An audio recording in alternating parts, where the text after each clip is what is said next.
संजीव जी, चुनाव संपन्न हो चुके हैं, क्या कहेंगे? बड़ी ज़बरदस्त फाइट कस्बा क्षेत्र में चर्चा का विषय बनी है। आप कितने आशावादी हैं अपनी जीत के प्रति, क्या कहेंगे? देखिए, आपने पूरे भादरा विधानसभा क्षेत्र का भ्रमण किया होगा, शहर में भी खूब घूमे हो। अब आपका सवाल जो है, आपने पूछा कि इतना चुनाव में इतनी बड़ी टक्कर आपको कोई नज़र आई? आपको पूरे विधानसभा क्षेत्र में कोई ज़बरदस्त फाइट नज़र आई? आप ऐसा नहीं।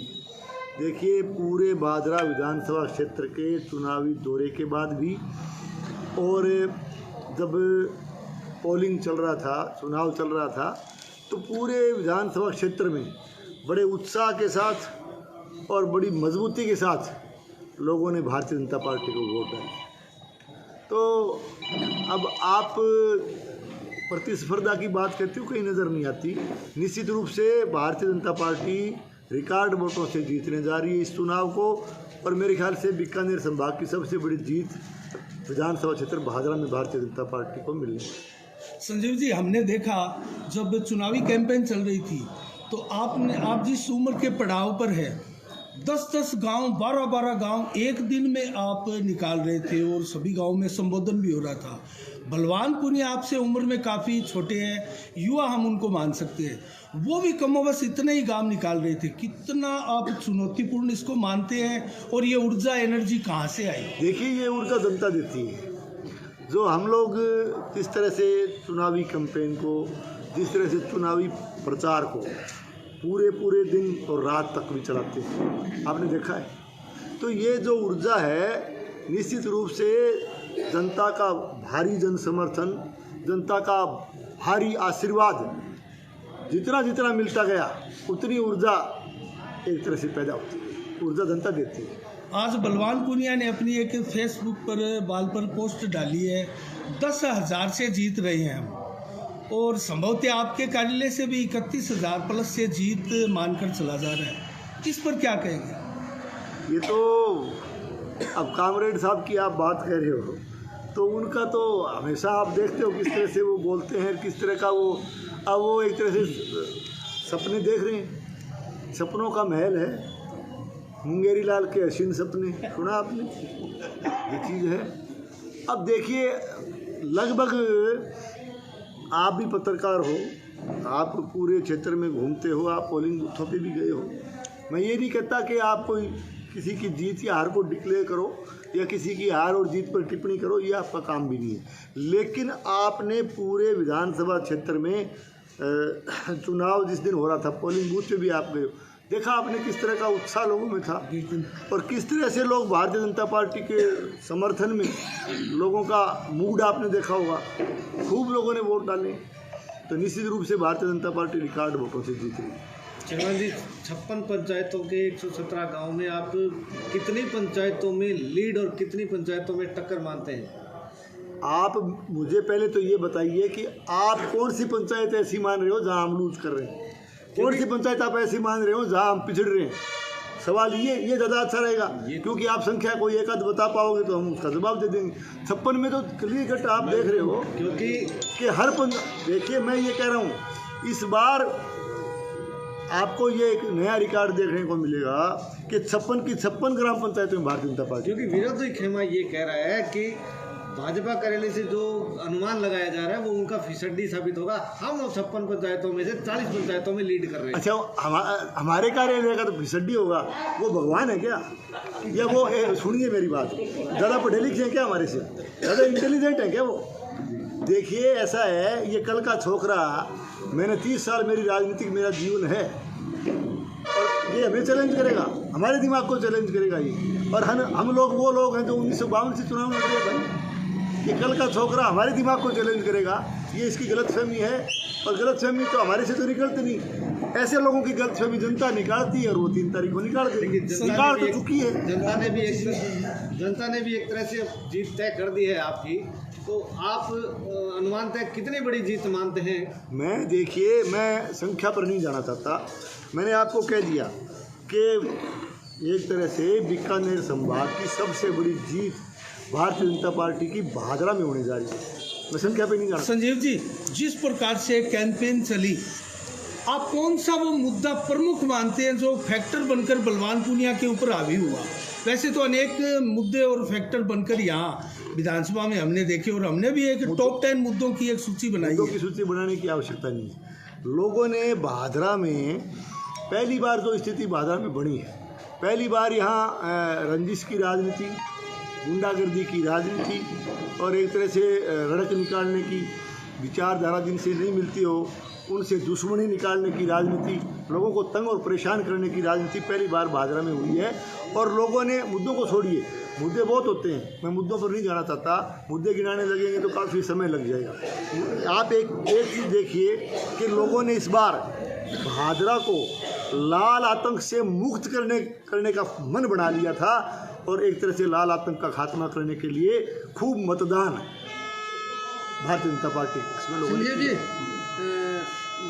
बूथ नंबर 111 से लेकर 116 तक लगभग कभी भाजपा के पोलिंग एजेंट नहीं हुआ करते थे, और अब की बार वहाँ पोलिंग एजेंट भी हुए और भारी उत्साह भी भाजपा के प्रति देखा।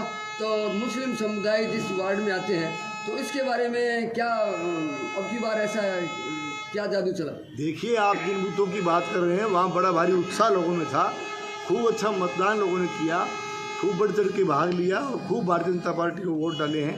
अब इसमें सवाल ये है कि संजीव बेनीवाल 36 बिरादरी का कार्यकर्ता है, और मैं 1998 से लेकर के आज तक मैंने चुनाव लड़े हैं, 36 बिरादरी ने मेरा साथ दिया। ये अलग है, हार और जीत तो चलती रहती है, चुनाव मैंने छठा लड़ा है, लेकिन सवाल ये है कि मैंने जिस सिद्धांत के आधार पर मैं राजनीति इस इलाके में कर रहा हूँ कि भाईचारे को बना के रखना, 36 बिरादरी के लिए काम करना, और मेरे लिए मैं हमेशा कहता हूँ, क्योंकि हमारे इस इलाके में हिंदू, मुसलमान, सिख, ईसाई हम सब भाई भाई की तरह से रहते हैं, और भाईचारे की बुनियाद एक तरह से यहाँ भादरा के अंदर देश की आज़ादी से पहले भी, देश की आज़ादी के बाद भी एक तरह से भाईचारे की बुनियाद हमारे बुजुर्ग लिख गए हैं।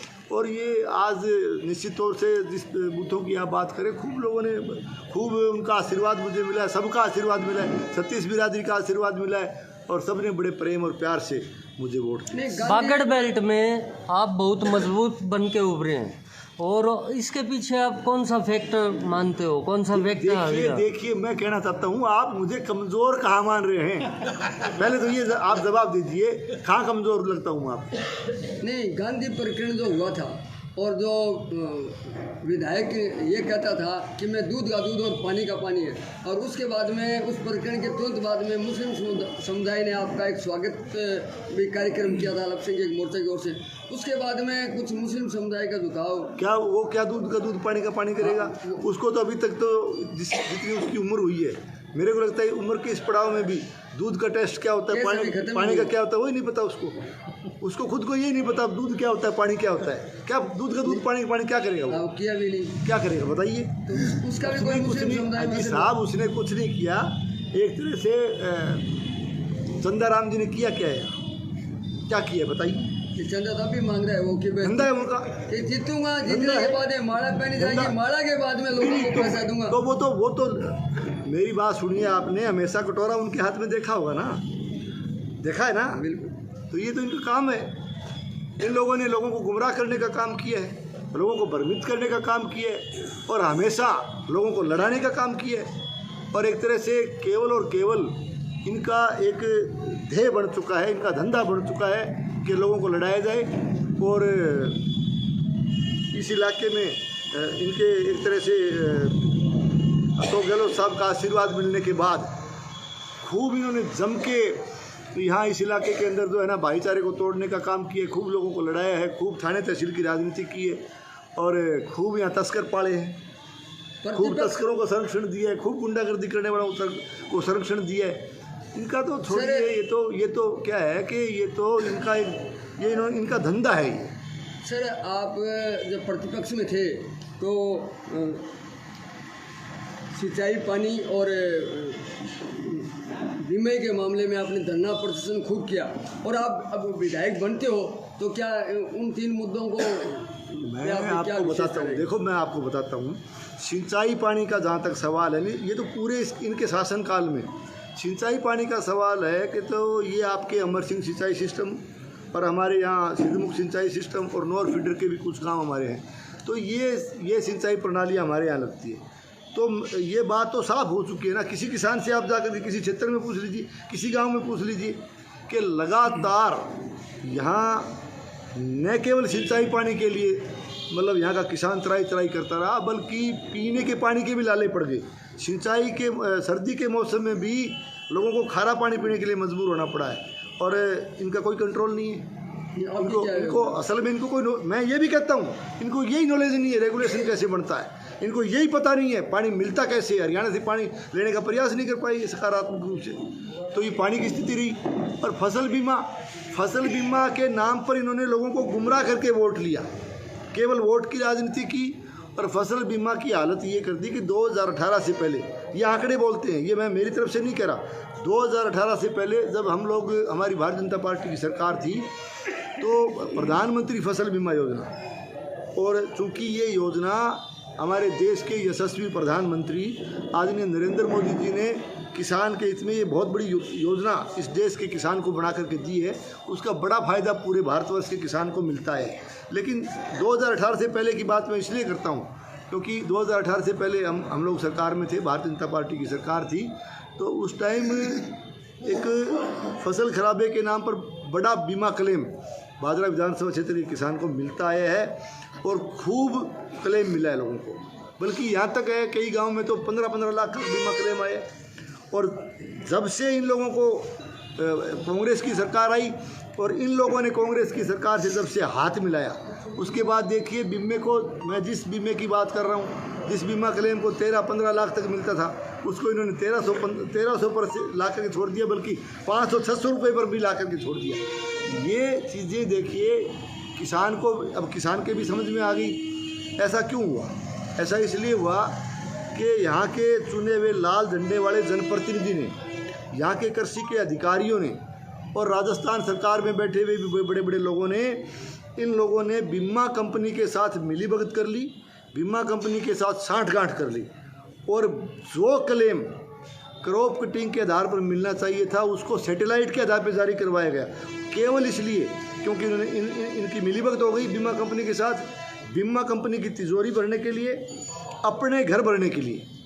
मेरा स्पष्ट आरोप है ये, अपने घर भरने के लिए इन लोगों ने भादरा विधानसभा क्षेत्र के किसान का गला काटने का काम किया है। आप चुनावी ये मुद्दे हैं, ये मुद्दे क्या है? ये तो जनता के, ये तो आप कहीं जाकर के पूछ लीजिए। सिंचाई के मामले में ये फैल रहे, ये प्रधानमंत्री फसल बीमा योजना के नाम पर ये फैल रहे, इसलिए रहे कि इन्होंने करवाया है उसको फेल। और बाकी आप कानून व्यवस्था को ले लीजिए, आप किस क्षेत्र की बात करेंगे, जिस भी क्षेत्र में आप जाएंगे, जिस भी मुद्दे को आप उठाएंगे, ये सब जगह फैल रहे हैं।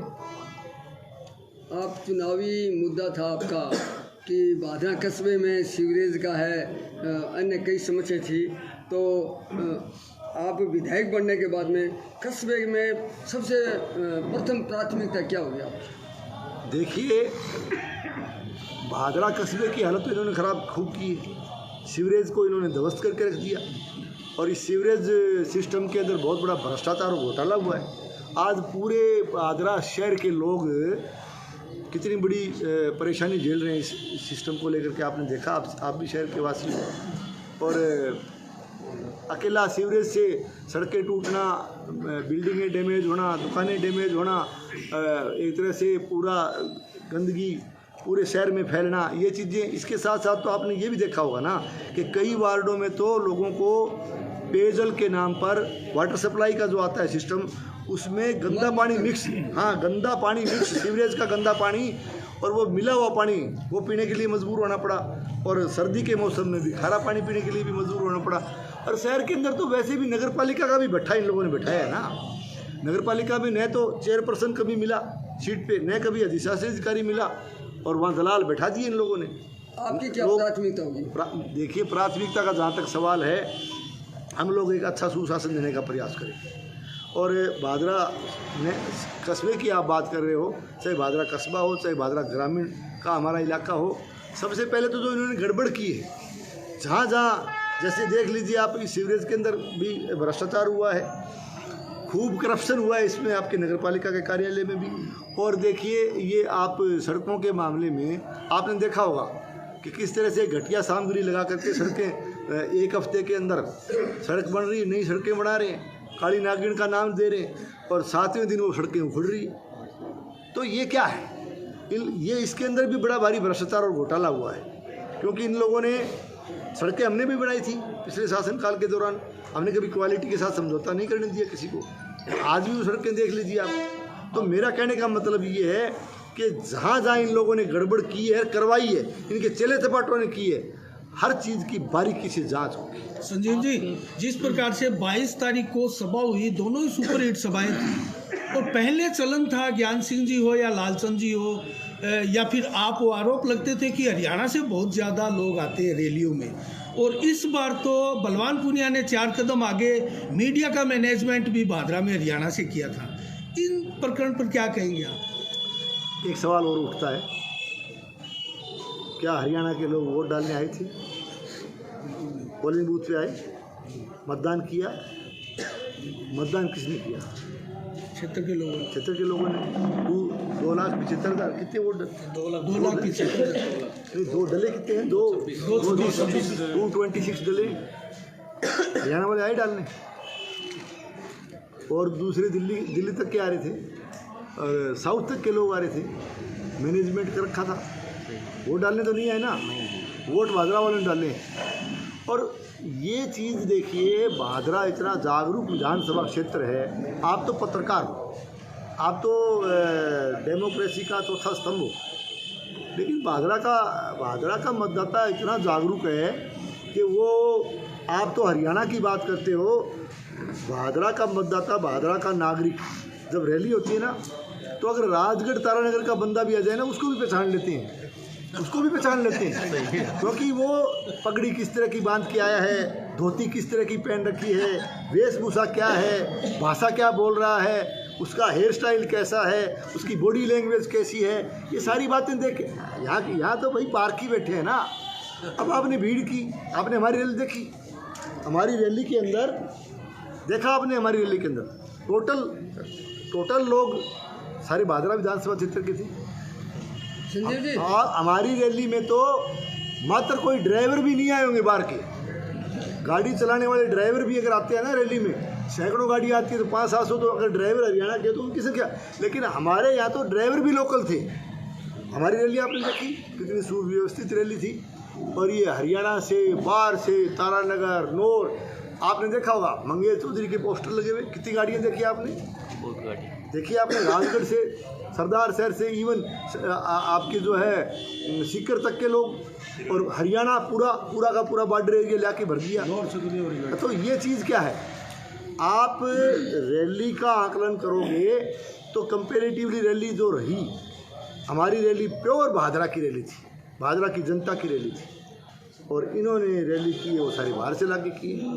अगर तो फिर ये तो मेरा एक ही कहना है ना कि देखिए, भीड़ तो आप इकट्ठी, चाहे आप हज़ारों की संख्या क्यों, लाखों में कर दो, आप कर सकते हो बाहर से लाके लोग सही, लेकिन भादरा की जनता नहीं थी। भादरा की जनता जो आई वो भारतीय जनता पार्टी की रैली में आई, अपना पूरा आशीर्वाद दे करके गई है। और ये चीज़ मतदान भी भैया उन्होंने किया है, और उन्होंने जब मतदान किया है तभी मैं कह रहा हूँ कि भारतीय जनता पार्टी बीकानेर संभाग की सबसे बड़ी जीत भारतीय जनता पार्टी की। अगर आप विधायक बने तो बरसों से चली आ रही जो 14 बारानी गाँव की जो समस्या है उसको हल कर पाएंगे?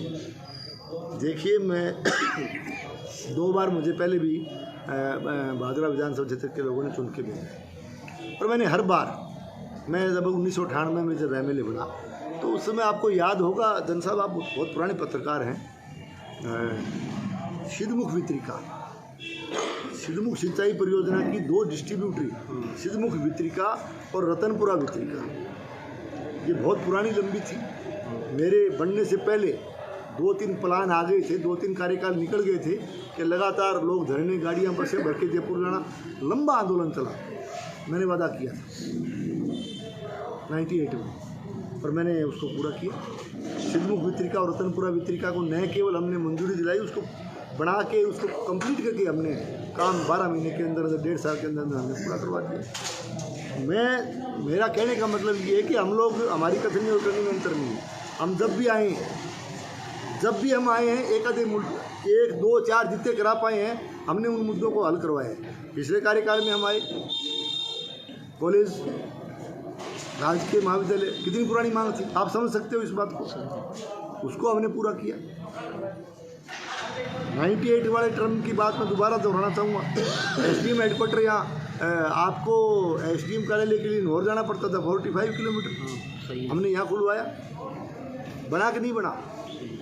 तो ये चीज़ दूसरी मैं और कहना चाहता हूँ, एक लंबी मांग उस ज़माने के अंदर कि भाई बार बार हम जाते थे गांव में, ये नहरें हमारी अमर सिंचाई सिस्टम केवल उस तक सीमित थी, उससे आगे जो माइनरें थी आपकी, चाहे NTR हो, DPN हो, सरदारपुरा माइनर हो, मुंसरी माइनर, भादरा, मैराना माइनर, जो भी माइनरें थी सारी कच्ची हुआ करती थी।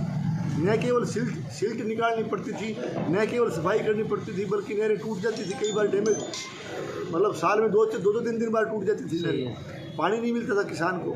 लोगों ने मुद्दा उठाया कि साहब ये होना चाहिए, और हर कार्यकाल में वो मुद्दा उठता है, लेकिन हमने 98 में वादा किया, RWSRP प्रोजेक्ट सारी नहरों को हमने पक्का करवाया। और पिछले कार्यकाल में जैसे कॉलेज की मैं बात कर रहा हूँ, जैसे रेलवे अंडरब्रिज के धरनों पर मैं गया था, धरने चलते थे, सारे रेलवे अंडरब्रिज हमने बनवाई। ओवरब्रिज का धरना बाडी मोड़ पे चलता था, हमने ओवरब्रिज बनवाया। कहने का मतलब मेरा ये है कि संजीव जब भी आता है तो कोई न कोई नया काम करके जाता है। संजीव जी, मेरा अंतिम प्रश्न है, भादरा विधानसभा में हनुमानगढ़ जिले में दूसरे नंबर पे है मतदान में, और राजस्थान में 9वें नंबर पे, ये भारी मतदान का क्या कारण है? भारी मतदान का कारण ये है कि लोग इनके लाल झंडे वालों के, कांग्रेस के मिले जुले कुशासन से तंग आ चुके हैं, और एक तरह से यहाँ से लाल आतंक को विदा करने के लिए लोगों ने अपनी पूरी ताकत झोंक दी। संजीव जी, भादरा में एक ओवरब्रिज की और आवश्यकता है, क्या आप जनता से वादा करते हैं कि एक ओवरब्रिज आप अपने कार्यकाल में देंगे? आप शायद भूल रहे हैं, गोगामेडी के अंदर जब हमारी यात्रा शुरू हुई थी, हाँ, हमारी जब यात्रा शुरू हुई थी गोगामेडी से, तब मैंने अवगत करवाया था आदरणीय गडकरी साहब को, क्योंकि आप समझ सकते हो कि रेलवे अंडरब्रिज ये C65 बनने के बाद, और पहले से ही जो एक तो थाने के पास बना हुआ वो भी अंडरब्रिज है, और आपका ये जो बाईपास पे क्या होटल अपना ये मोती पैलेस के पास जो बना हुआ है ये भी अंडरब्रिज है। तो बड़े अपने ट्रोले या जैसे तूड़ी वगैरह लेके पराली के इधर गौशाला में जाने वाले दूसरे हमारी साइड में जो साउथ में निकलते हैं हमारे, वो नहीं निकल पाते। तो ये चीज़ हमारे पहले से हमारे ध्यान में थी ये समस्या। तो आदरणीय गडकरी जी पधारे थे, तब हमने उनसे मांग की, तुरंत उन्होंने, आप उस समय थे रैली के अंदर, तो वहाँ उन्होंने तुरंत घोषणा की, एक नहीं 2 दे के जाएंगे रेलवे अंडरब्रिज, ओवरब्रिज की उन्होंने घोषणा की इंदौर और भादरा के लिए। तो इसके लिए तो हम लगातार प्रयत्नशील हैं, और चूँकि आदरणीय नितिन गडकरी साहब ने घोषणा की है तो डेफिनेटली ओवरब्रिज की ये जो 14 सिंचाई से वंचित गांव के लिए 100 करोड़ का बजट जो उसमें आया था बजट सत्र में, वो क्या रियल में है या फिर वो छलावा था? ये चीज़ आप जो सवाल पूछ रहे हो ना, इसका जवाब 14 गांव की जब बूथ वाइज गिनती हो तब आप वहाँ होंगे हनुमानगढ़ में। उन बूथों की संख्या लिख लीजिए, जो बूथ के उनके भाग संख्या वो नोट कर लीजिए, लिस्ट बना लीजिए, और एक भी बूथ में जीत किया जाए तो आप मान लेना कि 100 करोड़ वाली बात में लोगों ने विश्वास किया है। और यदि बूथ में कहीं बूथ का रिजल्ट अगर नेगेटिव आएगा तो क्या आप ये मान पाओगे कि 100 करोड़ की घोषणा को लोगों ने माना है? ये तो जनता देगी ना जवाब इसका। हम बार बार एक ही मुद्दे को लेकर के बार बार उसकी मुखालफत करें, तो इससे अच्छा तो ये है ना कि परिणाम देख लेना आप।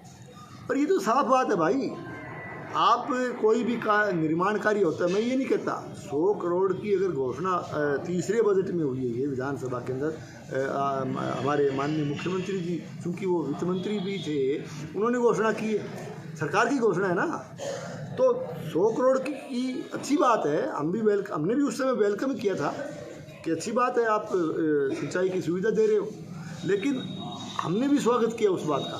लेकिन वो बात धरी की धरी रहेगी ना। 2 साल तो निकल गए, उसके बाद 2 साल में आपने कहीं 100 करोड़ का कोई एक ईंट की कहीं देखी क्या लगी हुई? तो 2-2 साल तक आप धरातल पे नहीं उतर पाओ, ये होता है क्या कभी? नहीं, एक मुख्यमंत्री का वर्चुअल उद्घाटन कर, सुनिए आप, वर्चुअल की बात छोड़िए आप। मैं ये कहता हूँ 100 करोड़ की घोषणा यदि होती है तो 2 साल तक वो धरातल पे नहीं दिखे, ये कभी होता है क्या भाई? बिल्कुल नहीं होता है कभी? तो नहीं होता। तो अब मैं कह सकता हूँ जनता समझ सकती है इस बात को। देखिए, कोई भी आप किसी भी, यहाँ बहुत से लोग बैठे हैं, हमारे इंजीनियर्स भी आपसे मिलते रहते हैं, यहाँ के बहुत बुद्धिजीवी लोगों से आप मिलते होंगे। कोई भी, चाहे किसी भी महकमे का, किसी भी डिपार्टमेंट का कोई भी विकास का कार्य, जो कंस्ट्रक्शन वर्क जो होता है, उसके लिए पहले उसकी प्रशासनिक स्वीकृति जारी होती है, उसकी तकनीकी स्वीकृति जारी होती है, और उसके बाद वित्तीय स्वीकृति जारी होती है। वित्तीय स्वीकृति जारी होने के बाद में उसके टेंडर लगते हैं, निविदाएं आमंत्रित की जाती है, और फिर टेंडर खोलने के बाद में उसके वर्क ऑर्डर जारी होते हैं। वर्क ऑर्डर जारी होने के बाद शिलान्यास किया जाता है मेरे भाई, बाद में किया जाता है ना। बिल्कुल। अब इन लोगों ने तो आप बताइए, आप ला के दे दीजिए मुझे रिकॉर्ड, वित्तीय स्वीकृति का, प्रशासनिक स्वीकृति का, तकनीकी स्वीकृति का, टेंडर का, वर्क ऑर्डर की कोई कॉपी आप मुझे दे दीजिए, मैं मान लूँगा, जनता भी मान लेगी। अब वर्चुअल आप करा रहे हो, और वर्चुअल भी आप, उसमें भी आपने चूक कर दी। आप जो है ना, लोगों को भ्रमित करने में भी चूक गए आप। अरे वर्चुअल आप करवा रहे हो, वो भी चुनाव की आचार संहिता लगने से 3 दिन, मात्र 3 या 4 दिन पहले, 2 दिन पहले, वो भी वर्चुअल करा रहे हो। कहाँ जरूरत पड़ी वर्चुअल की? आप मुख्यमंत्री जी को मलखेड़ा लेके आए थे भाई, कितने दिन पहले आए? कितने महीने कितना समय हुआ होगा? 2 महीने, 2 महीने आप मलखेड़ा लेके आए। अच्छा होता आप मलखेड़ा चाय पिला के मुख्यमंत्री जी को आप मुंदरिया बड़ा या किसी भी गांव में ले जा करके शिलान्यास करवा देते। और मुख्यमंत्री जी जब जनता से रूबरू होते तो वो एक एक चीज़ की जानकारी भी देते कि हमने साहब ये किया है, ये हमारा ये हम शिलान्यास कर रहे हैं, हमने उस दिन स्वीकृति जारी की है, कितने किलोमीटर नहर बनेगी, ये आपकी अलाइनमेंट रहेगी, इन लोगों को, इन गाँव को हम सिंचित करेंगे। अच्छा होता यदि ये किया जाता तो, लेकिन करना नहीं था इनको, जुमला था, करना ही नहीं था ना। बलवान और वर्चुअल की कहाँ नौबत आ गई बताइए आप? वर्चुअल करा लें आप वर्चुअल को।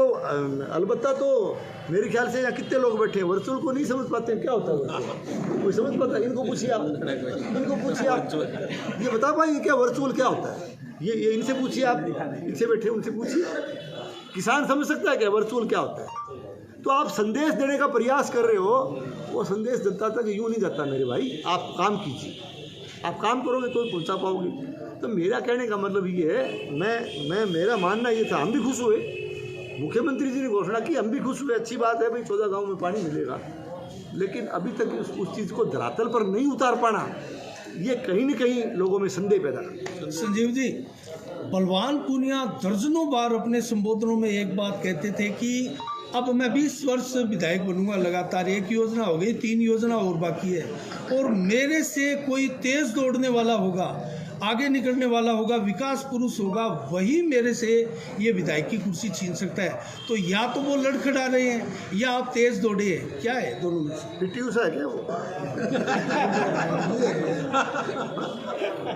क्या है यार ये बातें? अब आप अगर जनता जिसको चाहे, जनता अगर चाहे तो जीवन पर्यंत बढ़ाए, मना कौन कर सकता है भाई? जनता अगर चाहे तो किसी व्यक्ति को जीवन पर्यंत बढ़ाए, जनता को कौन मना कर सकता है? कौन हाथ पकड़ेगा जनता का?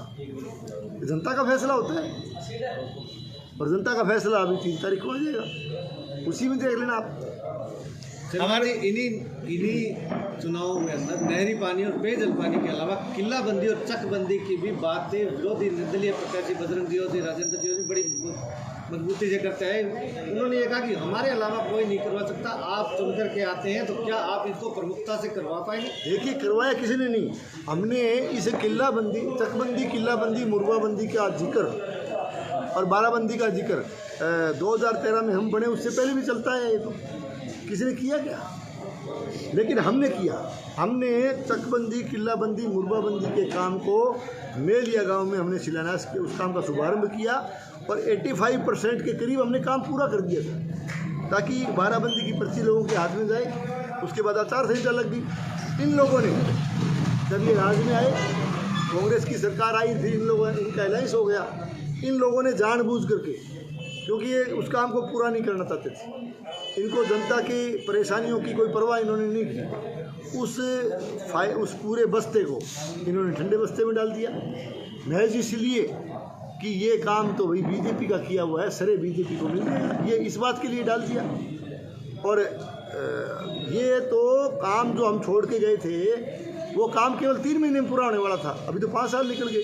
ये अच्छा होता कि 2-3 महीने में उस काम को कंप्लीट करके 12 बंदी लागू कर देते, लेकिन उसको फाइल को डाल के ठंडे बस्ते में, और इन्होंने कहा कि हम सिंचाई के तंत्र को सुधारेंगे। क्या सुधार किया?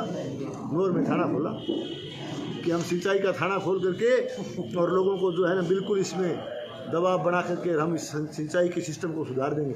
देखिए, जनता के अंदर आपको काम करना पड़ेगा भाई, काम करके, चूँकि यहाँ पानी की जो समस्या आई हुई है, पानी के जो झगड़े हो रहे हैं वो महज इसलिए हो रहे हैं कि आपने काम नहीं किया दरअसल। अच्छा होता कि आप उस काम को पूरा करते और किसान को सिंचाई की पर्ची हाथ में देते, तो अपने आप किसान अपने अपने हिस्से का पानी ले लेते। नहीं किया इन्होंने। थाना खोलने से आप पानी की समस्या का समाधान करा पाओगे? कभी नहीं करा पाओगे आप। तो ऐसे में आपने मुकदमे, बल्कि आपने तो इसके अंदर जो है लोकतंत्र को लठतंत्र बना दिया। आपने तो बल्कि झूठे मुकदमे टारगेट कर करके, ठीक है, चोरी कोई करेगा तो मुकदमा होगा, उसमें हम टिप्पणी नहीं करना चाहते, लेकिन आपने तो उसकी आड़ ले करके रंजिशवश किसानों पर झूठे मुकदमे दर्ज कराने तक का काम किया आपने। ये स्थिति है आपकी। इस बार संजीव बेनीवाल के भाषणों में वेरिएशन दिखा और कुछ आक्रामकता दिखी और वर्तमान परिस्थितियों के अनुकूल अपने भाषण को डाला और पूरा लाव लश्कर लेकर भी चले, उत्साह भी ज़्यादा था। क्या इसका रीज़न रहा संजीव जी कि आपने कुछ तब्दीली भी की? पहले क्या इस प्रकार से आपने महसूस किया जो इस बार आप जो करके आ रहे हैं? भाषण जनता की मांग के अनुरूप दिया जाए तो अच्छा भाषण अगर जनता की मांग के अनुरूप दिया जाए तो अच्छा, क्योंकि हम जनता के नुमाइंदे हैं भाई। जनता का जैसा मन है। अब जनता मुझे कहेगी, अगर मैं कोई कविता जानता हूँ, जनता कहेगी भाई साहब सुना दो, तो सुना दूँ। आप एक वो शेर सुनाते थे ना, वो सुनाना है। अब वो शेर वेर तो यार ये क्या होता है, ये चीज़ें देखिए, क्योंकि चुनाव प्रचार के दौरान इतनी व्यस्तता बढ़ जाती है तो कहीं न कहीं मन हल्का करने के लिए भी सुना देते हैं। श्रीमान जी, मुख्य विरोधी बलवान पूनिया आपका एक गरिमा में पद पर रहे हैं और आप भी एक गरिमा में पद को रखते हैं, लेकिन इन चुनाव में देखा गया उन्होंने बहुत ही ज़्यादा अपशब्द और अशोभनीय वाणी का इस्तेमाल किया आप पर व्यक्तिगत और आपके सहयोगियों पर व्यक्तिगत टिप्पणी की। तो क्या आप 3 तारीख के बाद में ऐसी कोई अनुशासनात्मक कार्रवाई करना चाहेंगे? देखिए, ऐसा है कि मैं परवाह नहीं करता बलवान पूनिया की, मैं हवा भर भी परवाह नहीं करता। पर बलवान पूनिया को ठीक है, वो हम सम्मान करते हैं, वो गरिमा में पद पे हैं, माननीय विधायक अभी तक रहे, वो मैं सम्मान करता हूँ। लेकिन जिस तरीके से वो बोलते हैं, या जैसे कोई वो यूँ सोचते हैं कि मैं गब्बर सिंह हूँ, तो संजीव कुमार गब्बर सिंह से कभी नहीं डरता, हम परवाह नहीं करते।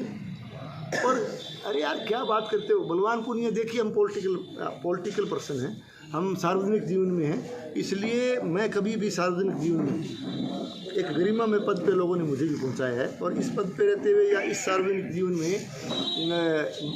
एक तरह से मर्यादा में रह करके हमें बोलना चाहिए, ये हमारी ड्यूटी बनती है संजीव जी। लेकिन मर्यादा विहीन हो चुका है वो, उसने सारी मर्यादाएं लांग दी भाई। मीनू बेनीवाल संजीव जी, दानवीर को भी उन्होंने मर्यादाहीन होकर संजीव जी, और अगर वो चुनौतीपूर्ण तरीके से मेरे सामने आए, मैं देखिए, मैं फिर कहना चाहता हूँ, मैं गरिमा में ही रहूँगा और मर्यादा का कभी उल्लंघन मैंने किया न करूँगा।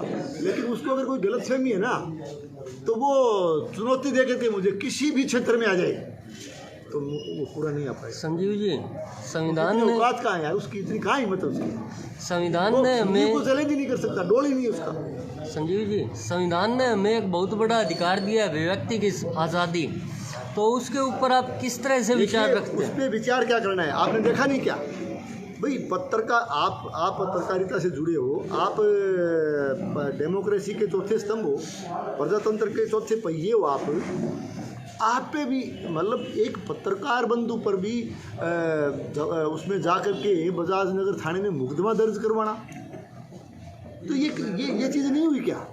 आपने नहीं झेला, आपके किसी मित्र ने नहीं झेला क्या मुकदमा? सुनिए आप, क्या है ये? ऐसा होता है कभी? भाई आप प्रेस पे हमला कर रहे हो, आप आम आदमी पे हमला कर रहे हो, जुबानी हमला, और आप अमर्यादित भाषा बोल रहे हो, आप जैसे जचे वैसे बोल रहे हो। भगवान हो क्या आप? क्यों नहीं चुनौती देंगे लोग? अरे संजीव तो फिर भी मर्यादा में रहने वाला व्यक्ति है, लेकिन ये पूरा भादरा विधानसभा क्षेत्र, भैया बड़ा में डेरू बात जाए तो कौन सुनेगा भाई? कौन सुनेगा?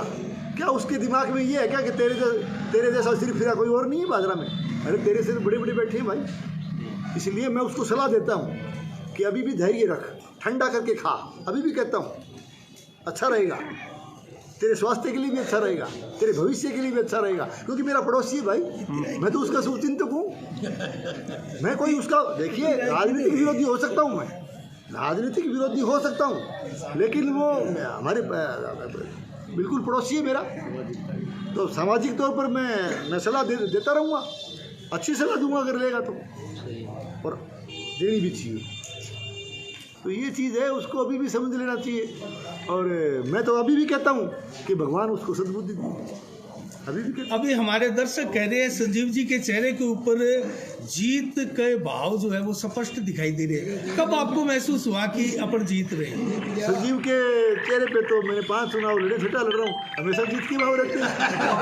अभी भी परवाह नहीं की संजीव ने। संजीव तो हार के भी आया बहुत बार, अभी परवाह नहीं करता। आपने देखा कभी? मैं तो मर्दा मर्दी चुनाव लड़ते हैं और लड़ते रहते हैं। और आपको ये भी पता है, मैं जन भावना, मैं केवल जनता की सेवा भावना से राजनीति में आया हूँ। मैंने इसको इनकी तरह से राजनीति को व्यापार नहीं बनाया, मैंने कभी बिजनेस नहीं बनाया, मैंने कभी। मैं खेती बाड़ी करने वाला हूँ, किसान हूँ, सिर्फ मैं राजनीति करता हूँ जनता की सेवा की। पर मैंने ईमानदारी से 98 से लेकर के आज तक मैंने ईमानदारी से जनता की सेवा की है। दूसरा मेरा शौक़ भी है, लेकिन ऐसा नहीं है कि मैंने कभी इसको व्यापार या बिजनेस बनाया होगा। इन लोगों का धंधा दूसरा है। संजीव जी, ईमानदारी से बात करेंगे, ईमानदारी से जवाब दीजिएगा। आपने पूरी चुनावी कैंपेन बड़ी मुस्तैदी के साथ और ताकत के साथ लड़ी है। बीच में कभी आपने महसूस किया कि अब रणनीति चेंज करनी पड़ेगी? नहीं महसूस। देखिए, मैं जब से चुनावी कैंपेन शुरू हुआ, जब से चुनाव का प्रचार शुरू हुआ, एक पल भी ऐसा नहीं आया कि कहीं जनता मेरे साथ खड़ी नजर नहीं आई। लगातार भादरा क्षेत्र की जनता मेरे साथ खड़ी थी, तो प्रचार का सिस्टम बदलने की आवश्यकता कहाँ थी? ये रिदम बना हुआ है। हाँ, रिदम बना हुआ था। जनता पहले दिन से मेरे साथ थी, और अभी तक चुनाव जब हुआ है, तो आप देख रहे हो चुनाव का पूरा, ये चुनाव संजीव ने नहीं लड़ा, ये भादरा क्षेत्र की जनता ने लड़ा भाई। संजीव तो उम्मीदवार था। चलो, अगर अग्रिम बधाई हम भी आपको देते हैं, जैसी चर्चा है, आप भी क्या संदेश देंगे जनता? देखिए, संदेश का जहाँ तक सवाल है, मैं सबसे पहले तो भादरा विधानसभा क्षेत्र के समस्त मतदाताओं का, क्षेत्र की जनता का, सबका आभार प्रकट करता हूँ कि सब ने मिल करके एक तरह से यहाँ शांतिपूर्ण चुनाव हमारे संपन्न हुए, और बिल्कुल लोकतांत्रिक ढंग से चुनाव लड़ा गया, और जनता ने खूब अच्छा मतदान में भाग लिया। और सबसे पहला देखिए, ये बाकी बातें चलती रहती है, चुनाव की सफलता जीत हार से जुड़ी हुई नहीं होती। हार जीत तो जनता ने जिसको चाहा वो जीत जाएगा, ये तो साफ सी बात है ना। लेकिन सबसे बड़ी क्षेत्र की जीत, क्षेत्र के अंदर, इलाके के अंदर, हमारी भादरा विधानसभा क्षेत्र में शांतिपूर्ण चुनाव हो गया, हमारा भाईचारा बना रहा, और शांतिपूर्ण चुनाव होना, शांतिपूर्ण मतदान संपन्न होना, ये अपने आप में पूरे क्षेत्र की जीत मानता हूँ मैं। इसलिए मैं क्षेत्र के मतदाताओं को और सभी इलाकावासियों को इस सफलतापूर्वक चुनाव संपन्न करवाने के लिए बहुत बहुत बधाई देता हूँ। बहुत आप पर एक कमेंट लोगों के आते हैं कि आपने 98 में आपने लहर में जीत हासिल की, 13 में आपने लहर में जीत हासिल की, और 13 में मैं जनता को भी बता दूं, आपको याद दिला दूं, 82.84% मतदान हुआ था, और इस बार फिर 2023 में 82.47% बम्पर मतदान हुआ है। तो इस बार जनता भी ये कह रही है कि ये लहर ऊपर की नहीं, संजीव बेनीवाल की लहर है। क्या कहेंगे आप? भादरा में लहर में भी लोग आ रहे हैं, नाम नहीं लेना चाहता, नाम नहीं लूँगा मैं। क्या इतिहास उठा के देखिए, लहर में भी आ रहे हैं लोग। सवाल लहर का नहीं होता भाई, सवाल ये होता है कि जनता का आपको समर्थन मिले, जनता का आपको आशीर्वाद मिले, तब जाके चुनाव जीता जाता है। चुनाव जनता लड़ती है, ये भ्रम है आदमी की। देखिए, ये मैं कहना चाहता हूँ कि केवल कैंडिडेट को भ्रम रहता है कि मैं चुनाव लड़ रहा हूँ या मैं कोई ताकतवर हूँ। कैंडिडेट की कोई ताकत नहीं होती, कैंडिडेट तो कैंडिडेट है, सिर्फ जनता की ताकत काम करती है, जनता का आदेश काम करता है, जनादेश काम करता है। चुनाव हमेशा जनता ही लड़ती है, चुनाव जनता लड़ती है। श्रीमान जी, आपको अग्रिम शुभकामनाएं देता हुआ अंतिम सवाल कर रहा हूँ। जनता ने आपको विकास के विश्वास के साथ में बड़ा जनमत दिया है। आपकी प्रथम ध्येय, प्रथम विकास कार्य कहाँ से शुरू कर रहे हैं आप कार्यकाल? जनता ने जिस आशा और विश्वास के साथ मेरे पक्ष में मतदान किया है या मुझे जो आशीर्वाद दिया है, मैं जनता के दिए गए भरोसे पर, जनता के दिए गए विश्वास पर खरा उतरने की पूरी कोशिश करूँगा। और जनता ने जो उम्मीदें और जो अपेक्षाएं मेरे से की है, चाहे वो विकास के क्षेत्र में हो, चाहे वो इस इलाके की सुख समृद्धि कैसे रहे, यहाँ कानून व्यवस्था बढ़िया बने, किस तरह का सुशासन लोग चाहते हैं, मैं उनके एक तरह से जो उन्होंने विश्वास मेरे प्रति प्रकट किया है, उनके विश्वास पर खरा उतरने की पूरी कोशिश करूँगा। और इस भादरा विधानसभा क्षेत्र के विकास में और भादरा विधानसभा क्षेत्र की व्यवस्था बढ़ाने में और यहाँ का भाईचारा बढ़ाने में और यहाँ अच्छा सुशासन देने में किसी तरह की कोई और कसर बाकी नहीं है। बहुत बहुत धन्यवाद, शुभकामनाएं। धन्यवाद।